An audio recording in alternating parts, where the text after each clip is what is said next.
সেচ ব্যবস্থাগুলির সমস্যা সমাধানে প্রয়োজনীয় উদ্যোগ গ্রহণ করার দাবি নিয়ে সারা ভারত কৃষক সভার বিলোনিয়া মহকুমা কমিটির উদ্যোগে প্রতিনিধিমূলক ডেপুটেশন।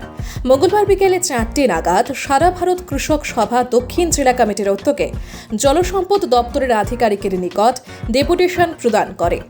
দুটি দাবিকে উল্লেখ করে লিখিত আকারে স্মারকলিপি আধিকারিকের হাতে তুলে দেন প্রতিনিধি দলের পক্ষ থেকে।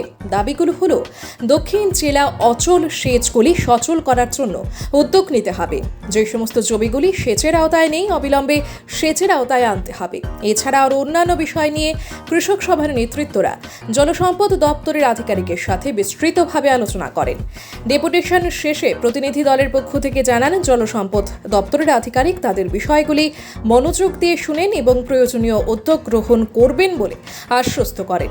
সারা ভারত কৃষক সভা দক্ষিণ ত্রিপুরা জেলা কমিটির উদ্যোগে আয়োজিত 5 জনের প্রতিনিধিমূলক ডেপুটেশনে ছিলেন সারা ভারত কৃষক সভা বিলোনিয়া মহকুমার সম্পাদক বাবুল দেবনাথ, জেলা সম্পাদক মিহির পাটারি, জেলা কমিটির সদস্য বিকাশ পাল, মানিক মহাজন, অসিত বৈদ্য।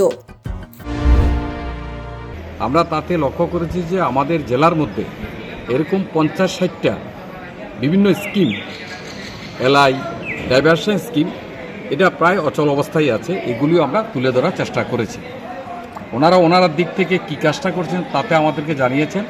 খুব সৌহার্দ্যপূর্ণভাবে আমরা খোলামেলা সেখানের মধ্যে আলোচনা হয়েছে এবং আমাদের বক্তব্যগুলো ওনারা নোট করেছেন এবং কৃষকদের সঙ্গে কথাবার্তা বলে সেগুলি সমাধান করার জন্য উদ্যোগ গ্রহণ করবে ওনারা জানিয়েছে।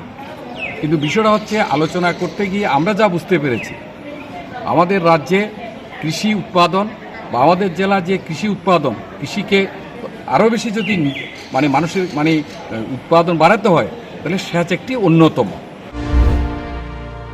Report news on time.